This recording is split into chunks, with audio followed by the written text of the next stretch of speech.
So, games with a balance of substance and style. The way I see it, a game has a good balance if, of course, each aspect is good individually, but also if each aspect plays off of and elevates the other. When the art style and graphics are not only nice to look at, but also emphasize the feelings you should be getting from the game. When the music is not only good, but actively elevates the experience and works in time with story beats. And when the gameplay is engaging, but not distracting from the other elements, and oftentimes working with the other elements. Here's a pretty well-known example. Doki Doki Literature Club, one of, if not the most well-known visual novel of all time at this point.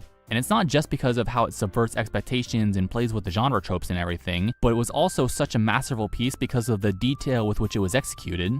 You have the basic story elements, the writing and structure, the characters and their slow deterioration, etc., and that's all creepy enough. But when you add the stylistic elements, it absolutely soars. The cliche visual novel soundtrack comes back in all wonky and off-key to elevate the sense of abnormality and discomfort. The screen jitters and glitches as it switches to different conflicting and jarring images, and most importantly, there's the meta element of actually going into the files and deleting characters and that being reflected in the game.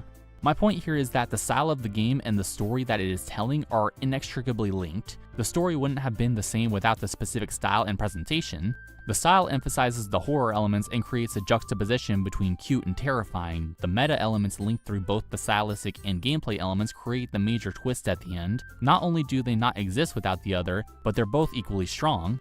That's the biggest thing. It's not just that the style is linked with the substance and each plays off the other, but it's that both are equally strong in their own right. If the writing were significantly weaker than the style, then it might have still worked in a sense, but I don't think it would have gotten to the same level of polish.